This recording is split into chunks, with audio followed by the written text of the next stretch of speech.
Welcome to another episode of the Dental Sherpa podcast. Hey everyone, this is Caleb Carter. Thank you for being here with us. We will be sharing crucial insights to navigate your dental practice transition successfully. Gear up, clip in, and let's go. Thanks everybody for joining us again on another episode of the Dental Sherpa podcast. Today we have Ian McNickle. Now, Ian, you have got a super awesome marketing company that's been ranked in dental across several modalities. So your very knowledge base is going to be exciting for today. But I want you to just take a minute as you introduce yourself, because I thought, as we talked earlier, that your story and how you got into marketing and how you created your company was super unique. So Ian, maybe share us a little bit about you and a little bit about your company so our listeners know who you are, and then we can figure out how we can help them with some of their marketing woes today. Yeah, no, I appreciate you having me on, Caleb. So I always enjoy having these conversations. My background is, it's a little bit different, I think, from a lot of folks who get into marketing. So my undergrad is actually a bachelor's in mechanical engineering. And so I got a bachelor's in that, Washington State University, and I moved to the Portland area, Portland, Oregon, in 95. And I worked in high tech and engineering for 10 years.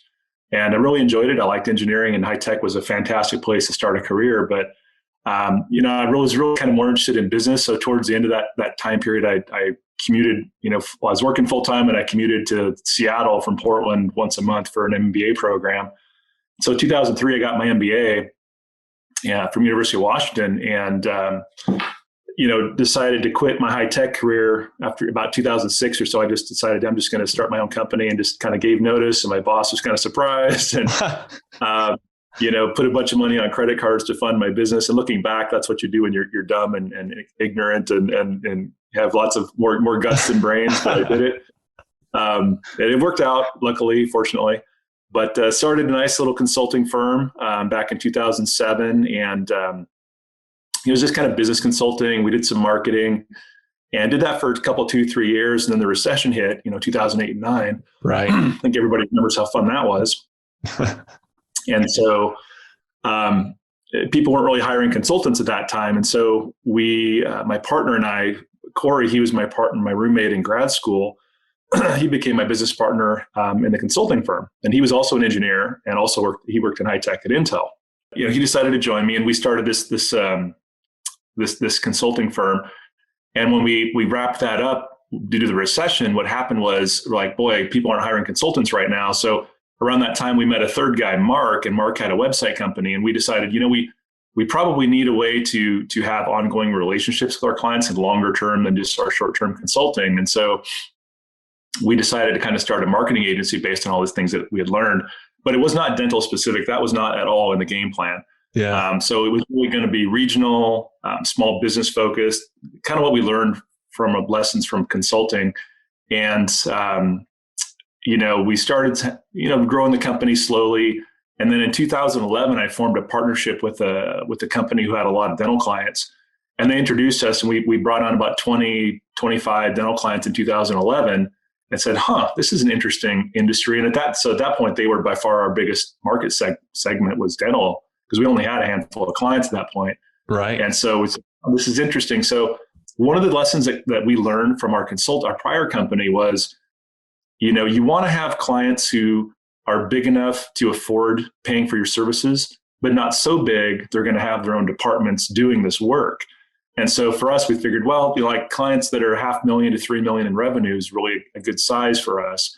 And that's dentistry, right? Yeah. And then we got about a couple dozen clients in dentistry. And we said, well, shoot, let's just focus on this. And another thing we learned from a previous company was we had 25 different consulting clients at that previous company in 25 different industries. So we were always constantly learning new things, and it was exciting and fun. But the reality is you're not an expert in anything, in any industry. So you're kind of limited in how much you can truly help them. And so we recognized that as a shortcoming of that previous model. So when we decided to start the marketing agency, we really said, well, we need clients that are the right size, but more importantly, we need to focus on one niche vertical and just get really, really good at that vertical. Because before, like if you're providing services for half a dozen or a dozen different verticals, you're not an expert in those things. You might be more knowledgeable in one or two than the others. But for us, like, we just really figured out, boy, lessons learned from entrepreneurship, you really want to be an expert and get really good at what you're doing and go deep dive in that vertical. And so for us, that proved to be a really smart move. Choosing dentistry was smart, but choosing to go deep in one vertical was really the main thing that was, I think, kind of part of the reason for our success. Is it's just allowed us to really do a deep dive and get very focused on this one industry. Because if you're doing marketing for a company as an outsourced agency like we are, we do marketing for over 700 dental practices around the country now.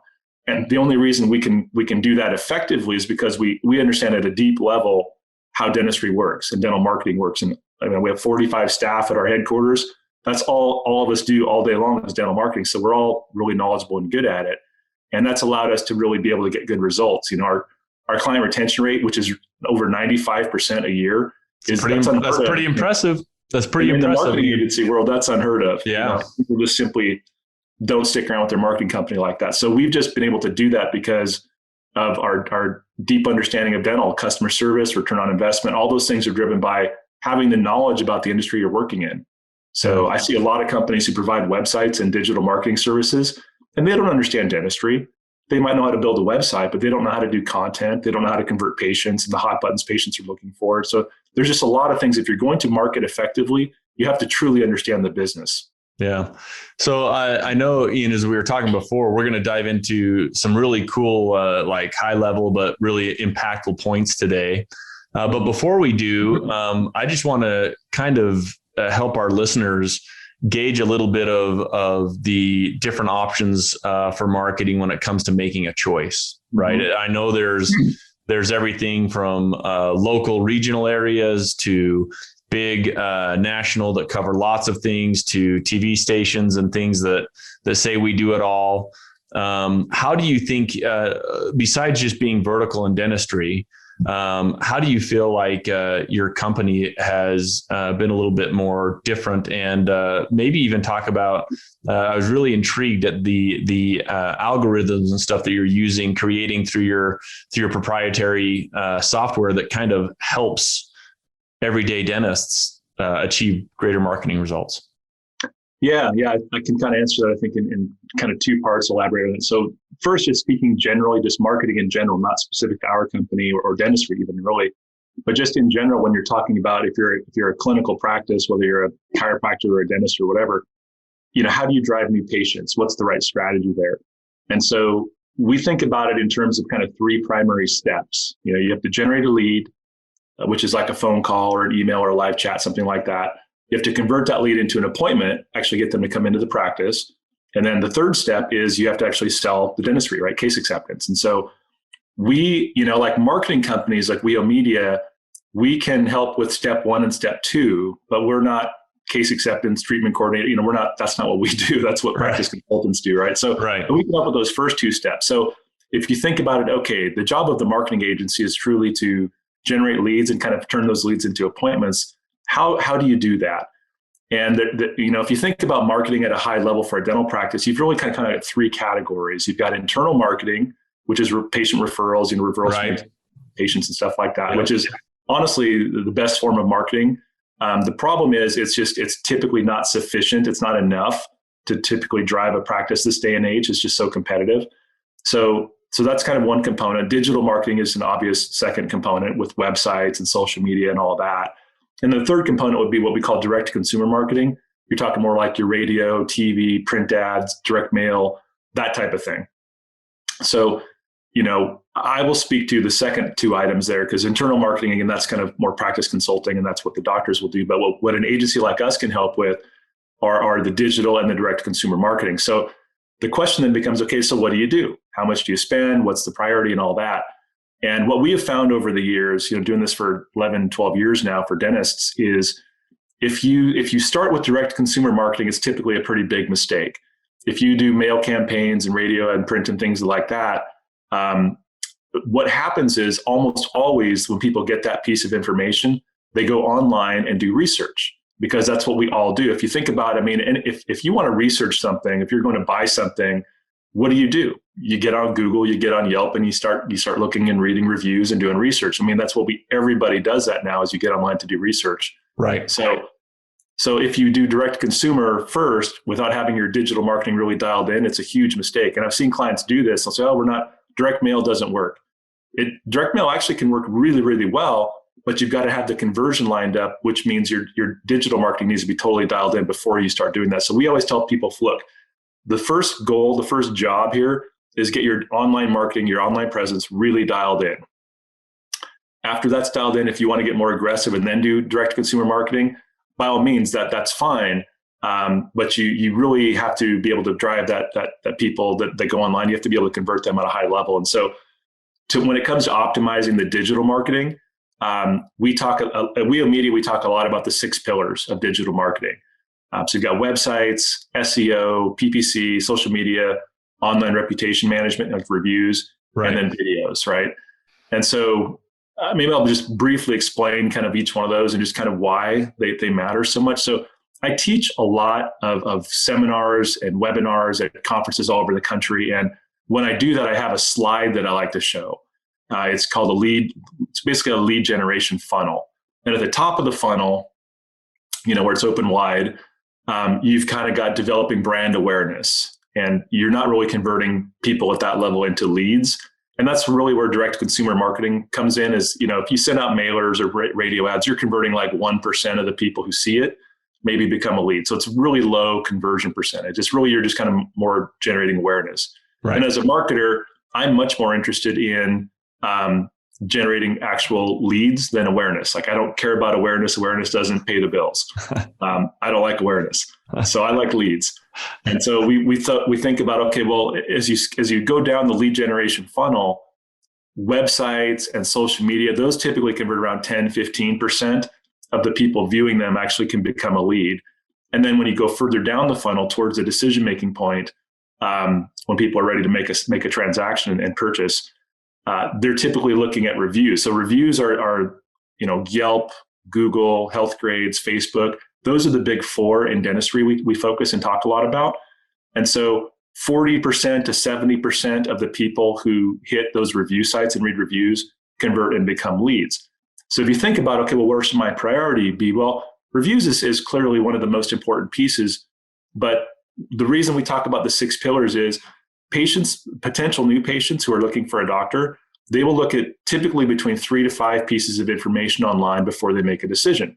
So they'll look at your website, they'll look at your Google reviews, maybe your Facebook post, maybe check out a video on YouTube, but they're going to kind of ping around and look at different pieces of information. And so if you have any chinks in your armor, if you're weak in 2 or 3 of those pillars, they'll just keep looking, because there are so many practices now that are pretty solid in all 6 of those areas.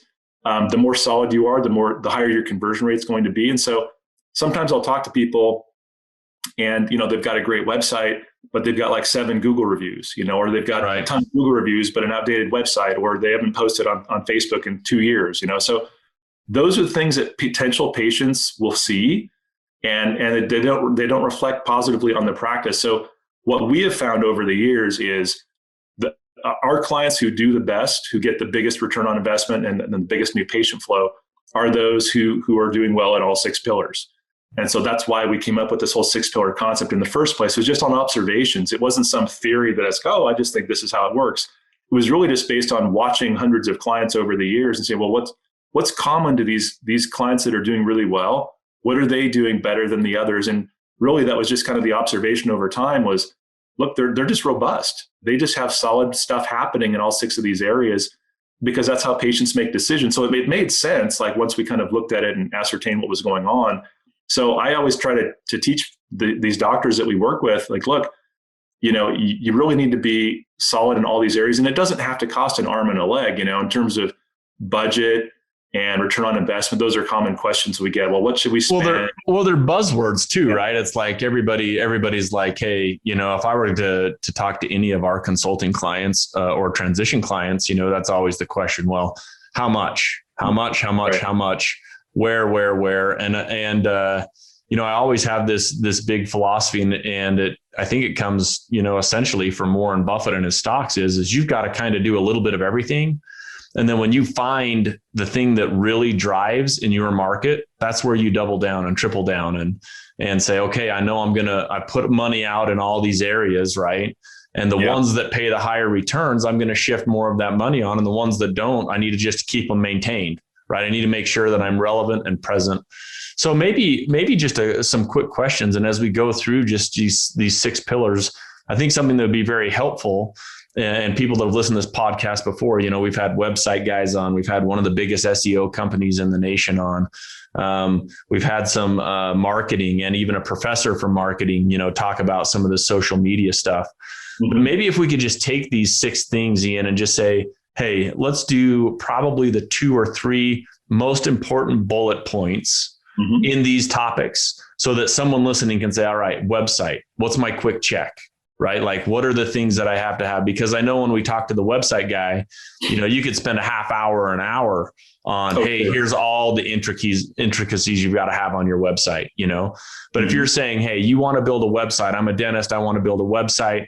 I'm either a new guy that wants to build a website, or I'm a guy that is older and doesn't have a good website. Like, what would you say are the 3 most important pieces when you build your website? Yeah, especially nowadays, number 1 would be mobile responsive. It has to be optimized for mobile devices for a number of reasons. So in the dental space, about 70% of traffic on dental websites is on mobile, meaning tablets and mostly phones. And so if your site's not mobile optimized, and most are these days, but still we see some that are not, it's a huge problem if you're not mobile optimized. Because again, 70% of the people come to your site, they're going to leave because it's not user friendly. But even worse than that, so in March of this year, so just a few months ago, Google kind of finished rolling out what they call their mobile first initiative. And it started years ago. And basically Google was saying, if your site is not fully mobile optimized according to their specifications, then they're going to do what's called de-indexing your website, meaning they will not show your website in a search result. That is really, really bad. That sucks. For anybody that doesn't have a mobile website, Ian, that's bad news. Yeah. It needs to be what's called mobile responsive. So the responsive website basically means that the website will automatically adjust its size to the screen that's viewing it. And so it's built in such a way in the code that it can recognize, it's a Galaxy, or it's an iPhone 12, or it's a laptop, or it can tell what device is viewing it. And it automatically responsively adjusts and shows the proper version of the website. So that's what Google wants to see. And if your site's not mobile responsive, then you won't be shown in search results. So that's number 1 for sure, because that can actually blow up your business. If you're reliant on the internet and all of a sudden you're invisible, you got a problem. Yeah, that's a problem. So number 1, mobile responsiveness. We want to make sure they're there. Yeah, and people can check it themselves. So you go onto Google and type in mobile friendly test on Google, and they'll get a search result that'll pop up at the top there. Click on that button. You just type in your website, you hit run test, a little button to run test. In about 30 seconds, you'll get 2 screens, either a green little pop-up that says, yep, you're mobile responsive and you're good. Or if you get the red, you got a problem, right? So if the red says you're not mobile responsive, you need to get a hold of your website company ASAP and figure out if it's something they can fix, or if you just need a new website. But if your website's more than 2 to 3 years old, I would highly encourage you to get a fully responsive website. Otherwise, it's a huge issue. So that's number 1, I would say is that. Number 2, 2 and 3, I think are similar. The ability of a website to really convert traffic into leads has to do a lot with the use of videos and photos, like actual videos, actual photos, not stock, right? So invest in photo shoots, invest in video shoots, and have it truly, because people say, I don't want a custom, I don't want a templated website. I want a custom website. And the reality is I've run tests on this. If you take a templated website, simple template, and you put videos and photos on there of the actual practice, a lot of people think it's a custom website, even though it's not. And the reality is, like, custom website is so overrated, because there are only so many ways you can build a website. Right. It's like a car. It's going to have 4 wheels and some seats and an engine and a steering wheel. Like, there's only so many ways you can build a website. So custom is overrated. It's really, does it look nice? Does it reflect your brand? And does it effectively convert leads? And that's really what you're looking for in a website. So the nice thing with photos and videos is it not only helps with your Google rankings, but it also, more importantly, helps you convert leads into actual appointments. So I highly encourage people to use actual photos and videos. And then probably the other thing in the top three would be, if you are concerned about ranking highly on Google, then really putting a lot of SEO effort into your website, meaning having lots of unique content, unique blog posts, unique videos and images, optimizing the code. These are things that typically an agency is going to have to do, but the investment in that area can be just absolutely huge in terms of return on investment. So those would probably be the things: be mobile responsive, use lots of photos and videos, and put some effort into your SEO for your Google rankings. I think those are 3 really good points. And also, points so often, I can't tell you how many dental offices are afraid to just shoot some video. It's like so hard. The dentists are like, I don't want to be in a video. The girls in the front are like, I don't want to be in a video. But it is such a help. It is such a help, So I totally agree with that. I totally agree with that. So I think that pillar, the other thing that's important to realize is just like you said earlier, like the website is the window to everything that people are going to see inside your practice. It does you no good to spend a lot of money on marketing if your website isn't respectable, and it probably doesn't even need to be the absolute best, but it needs to have some of those key points, right? And if you're listening today, man, and you heard anything Ian said, I would say go to that Google mobile deal and check that out like today. Yeah, right. Sure. And then I would say, hey, start prettying up and commit to yourself to shoot a video or 2. In the next month. Well, I'll give you one other kind of bonus thing on a website that's. Whoa, hey, Ian, bonus. We can't just roll into bonus options. Yeah, go ahead. We'll charge people for this later. No, this is something that is actually going to be super important over the next 12 to 24 months. So there's something called the American Disabilities Act, ADA, which in our terms it normally means American Dental Association, but this in websites I'm talking about American Disability Act. What that means is your website and your online presence, not just your website, but your online presence, your social media, your YouTube videos, all these things have to be ADA Disability Act compliant. And what that means is, like, videos, for example, needs to have subtitles. Your website needs to have a whole slew of things to make it kind of ADA quote unquote compliant. Now, the law is changing and evolving, so there is no fully compliant solution out there, but we have, like, one of our clients right now is going through a lawsuit. They're getting sued. Now, there's a whole, like, in the legal, not to slam lawyers, but there's like ambulance chasers and people like that, right? There's a whole new category of lawyers evolving that are going after these ADA lawsuits. So right now, restaurants and hotels are getting killed by these lawsuits because their websites are not, user friendly for people. Like, and it's not just like, okay, you can be visually impaired. So your website needs to be able to be audio heard. So you need to be able to watch a website as well as listen to a website. And so there's software plugins now that can be built into these websites. So to give people an idea what this looks like on our website, we are now rolling out this software solution to all of our customers, all of our clients, and we have it on our website. So if you go to, and I would encourage people to do this, go to our website. It's weomedia.com, weomedia.com. In the bottom left, you'll see a little icon. It's like a little wheelchair person with a laptop, which is kind of a little funny little icon that we made. Click on that icon and you'll see a pop-up software window, and it gives you the ability to change font size, colors. You can listen to the website. It'll read you the website. It does all kinds of crazy things that make it as ADA compliant as possible. There is no official ADA compliant thing because, again, the law is evolving, but we're reaching out to all of our clients right now, and I'm trying to scream it from the rooftops to everybody in the dental industry. Like, you really need to get ahead of this because the attorneys are coming and the lawsuits are coming. Right now, Texas and California are where we're seeing it the most, but eventually there's going to be hundreds and hundreds of lawsuits in the dental industry, maybe thousands of doctors getting sued because their websites are not ADA compliant, or at least ADA friendly. So that's I would say a bonus thing that people need to start paying attention to, because they're going to start hearing more and more lawsuits happening.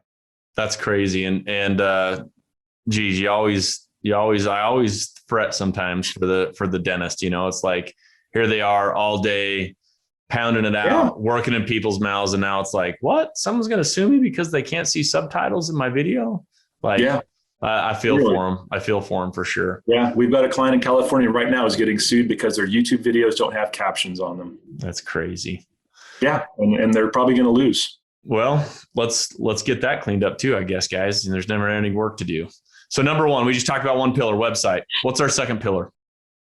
Search engine optimization, SEO, right? So that's kind of it's an ongoing process. Sounds like your listeners have probably heard some stuff about SEO in the past. So I'll just kind of keep it high level, but really it's an ongoing process of things you got to do to get a website. It's the long game, right? Like SEO is always the long game.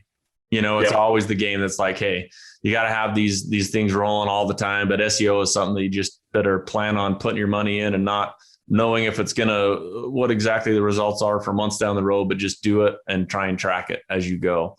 Now, Ian, I've got a really important question, and I want to just be very direct with you on this, because I feel like SEO is something that most dentists miss out on, and because it is an unseen benefit. Does that make sense? Like they see the money going out, right? But it's like, hey, I can't rank, or I'm not ranking on these words, or I'm not ranking here, and I've been paying for 6 months, 8 months, a year, and I'm still not where I want to be.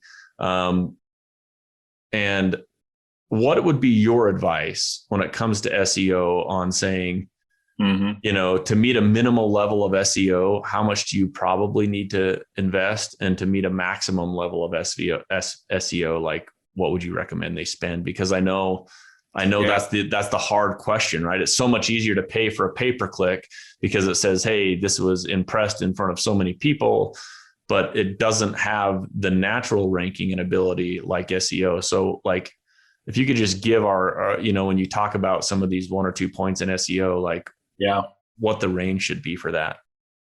Yeah. So there's a couple things with SEO. I mean, in terms of the budget largely depends on where you're located, right? If you're in, Billings, Montana, that's very different than San Francisco, California, right? So your population density highly correlates with how competitive your SEO is.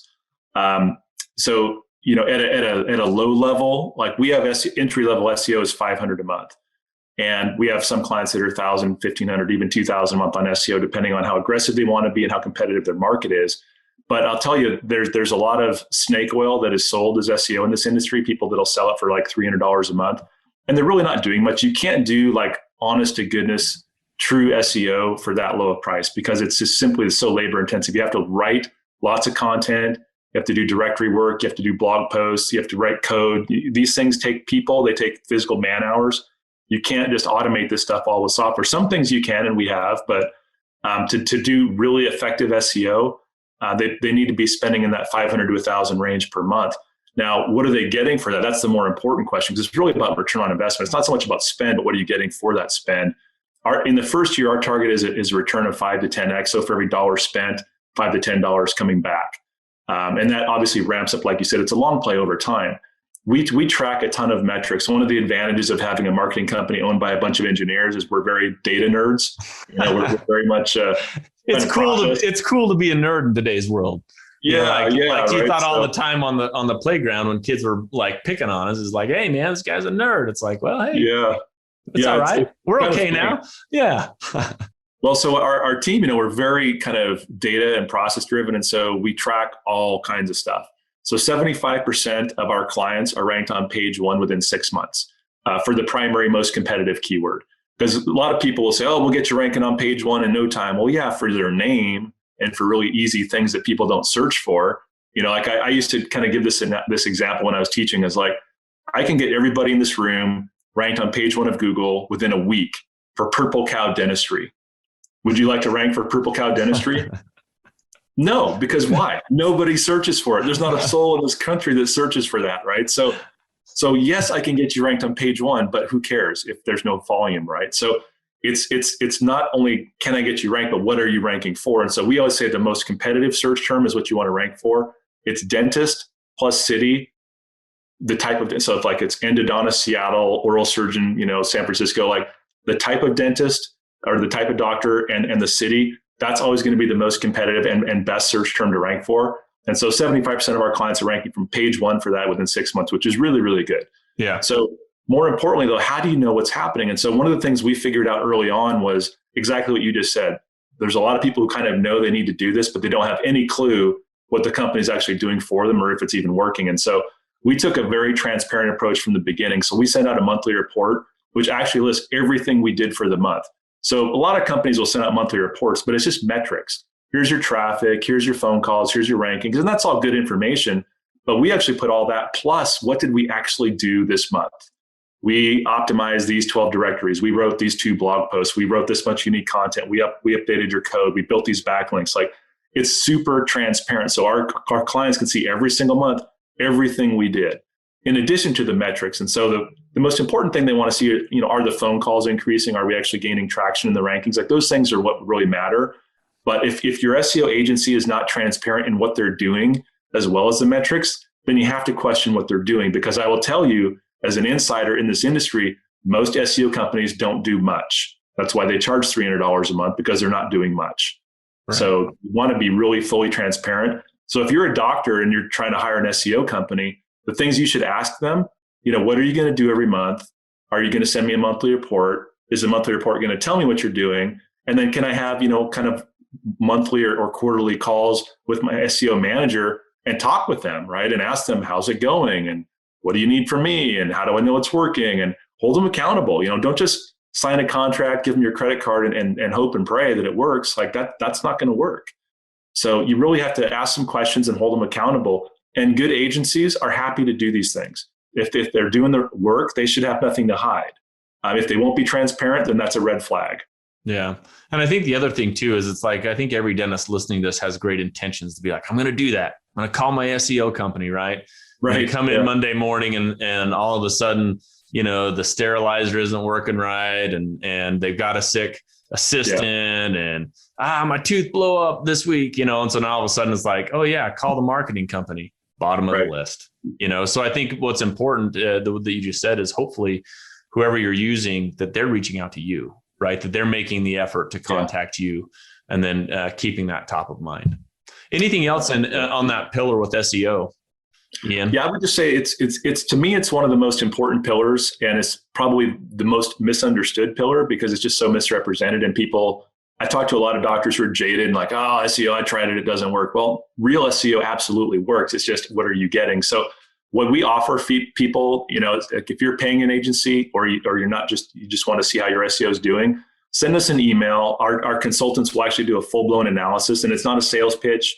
It's our whole approach is education. So we will educate people to the nth degree on what they currently have and what we can do for them and all that. And then if they decide, hey, you guys seem to know what you're doing and you seem trustworthy, we'll hire you guys. Great. Of course, we'd love to work with them. But our approach is very educational. We're not sales pitch people.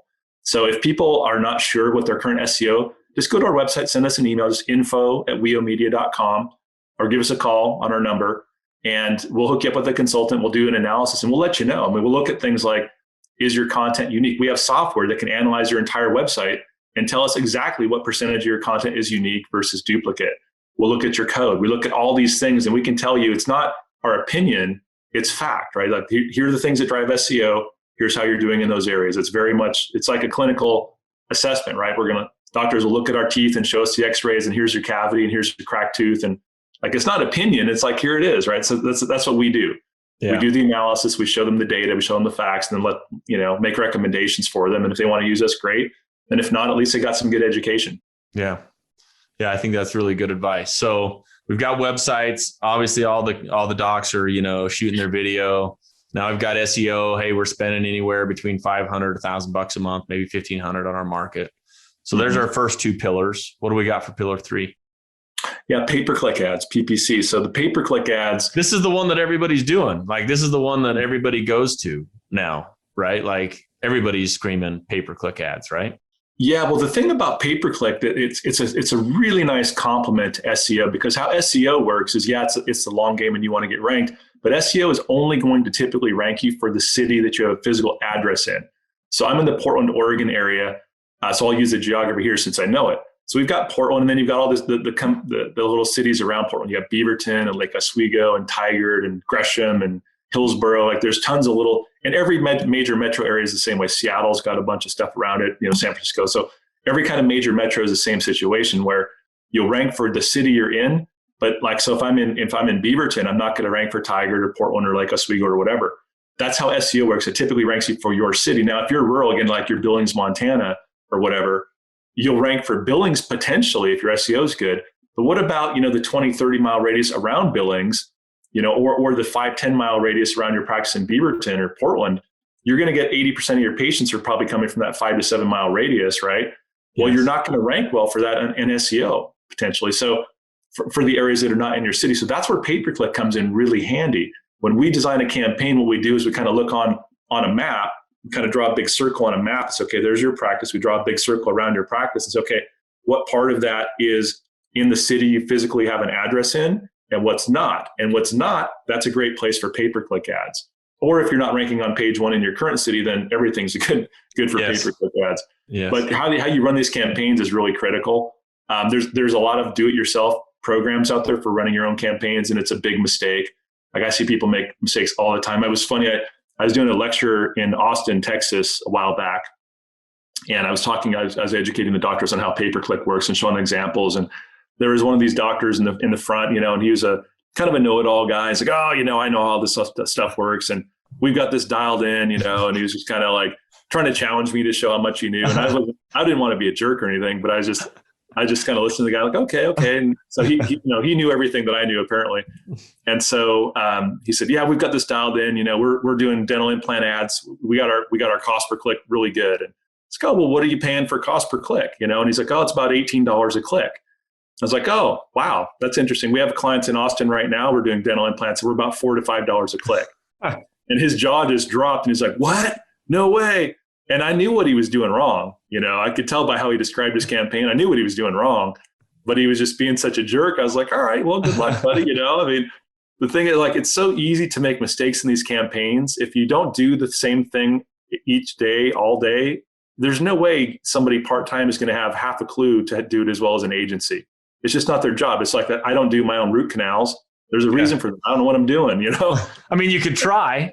You could try. Yeah. I mean, and you might get your cost per click down to about $18 a piece, maybe your root canal down to 1 or 2 zings a roll. But I so agree with that. The other thing that I think with pay-per-click is it's so prevalent, like almost anybody, and I mean anybody from, Joe Smo just getting starting to big companies, that's kind of the thing they offer, right? And I have found an experience, and anybody listening, and I think you can probably speak to this, is not all pay-per-click is created equal, Oh, yeah, not even close. Like the analogy I use is cars, like SEO and pay-per-click. You've got Yugos, you've got Honda Civics, you've got Ferraris, Rolls Royces. Like not all cars are created equal, and it's very much that way. There's literally that kind of variance with SEO and pay-per-click. Like there's do-it-yourselfers, there's people who don't really do much or know what they're doing, and then there's experts who are really, really good at it. And so what we find consistently, like with our pay-per-click campaigns, we can decrease the cost per click so much compared to people doing it themselves that we more than pay for our management fee. So not only are you going to save money by having us do it even after our management fee, but we're going to get much better results, because it's not just about the cost per click. It's the bounce rate, it's the click-throughs, It's the conversion, it's the landing page design, it's the tracking of metrics. Like there's a lot to doing it well. And doctors, they should be doctors. They shouldn't try to be online marketers. That's not their gig. Now, if they have a marketing manager, that's different, and that person can try to coordinate. But the advice I give folks is, if you have a marketing coordinator or marketing manager in your practice, have them focus on managed experts and focus on your internal referral marketing. Don't have your marketing manager try to become an SEO expert. They're not going to do it, or pay-per-click. Hire an agency, hold them accountable, and you'll get much better results. And have your marketing person that you're paying money, have them focus on things that they can really be impactful with, like internal patient referrals, that type of thing, or managing the vendor relationships as well. But don't try to do these things yourself. They're just too technical these days, and so time consuming. Right. Very it's like, the amount of money that you would spend to have someone learn it and then get good at it. You're way better to pay a management fee to have that happen, way better. Yep. So let's say, as you're looking at pay-per-click, and I know this varies a little bit too, obviously on geographic area, but what would you say the guy that's opening a new practice and the guy that just wants to maintain, how much of their budget spend would you say could go into this category of pay-per-click? Is it going to be higher than their SEO? Is it going to be lower than their SEO? Pay-per-click is pretty much always more than SEO in terms of budget. It's typically going to be the biggest chunk of an online marketing budget. In terms of just marketing budget in general, so there's an organization called the Academy of Dental CPAs. It's adcpa.org. We've had a couple of them on here. Yep. Yeah. Okay. So, you know, these guys are great, right? There's probably 20 to 30 of these CPA firms are all independently owned and operated. It's just a national association of these dental CPAs, and they collectively represent over 9,000 dental practices that they do accounting for. So they have a ton of data on this stuff. They invited me to lecture at their annual meeting a couple of years ago. And so I got to meet a lot of them and, you know, swap stories and ask them a bunch of questions about the data. And what they told me was across their swath of practices, the practices that are growing the best, that are the most profitable, spend between 3 to 7% of their revenue on marketing. And so the average doctor, though, the average dental practice in the United States spends less than 1%. Yes. So let's first start with what should the overall budget be, 3 to 7% of revenue. And out of that, how much of that should be digital marketing? Most of it should be digital marketing.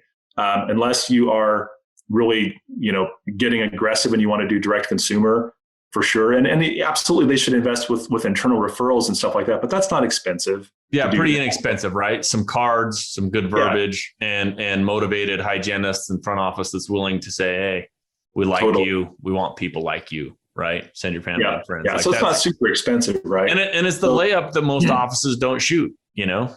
Right. Just the way it is. And so like of the digital marketing budget, like most of our clients are between $2,000 and $5,000 a month. Excuse me, as a typical range. And then what should they be getting for that? 5 to 10x return. So if they're spending $2,000 a month, our goal is to get 10 to 20,000 a month in revenue flowing back into them once things are kind of ramped up and optimized. You know, not in the first 2 to 3 months, but definitely within, you know, 6, 8, 10, 12 months, they should be seeing a pretty nice return on investment at that point. Yeah. Okay, so we've ran through our first 3, and these 3 are really, really a lot of, I guess, with exception to a couple other, but 3 of the most probably known and talked about pillars, right? In marketing with social, with digital though. And I know we're going to talk about our next 3 are going to be, you know, a little bit more of this digital, but also some other options. Thank you so much for spending some time. I mean, we jammed here for a lot longer than I would have thought on marketing. So if you're listening to this, we're probably going to cut this into 2 episodes. So episode 1, we'll probably deal with 1 through 3. This last episode will be the last one. So if you caught one or the other, check in and see the other, because I think this information is all super impactful and helpful. Ian, thank you very much for your time. Thank you very much for your knowledge. And I just hope that all our listeners are grateful for the time that you spent with us today. And everybody listening, thank you for supporting the podcast. Until next time, keep moving forward. And thank you, Ian, very much. All right. Thanks, Gail. Appreciate it.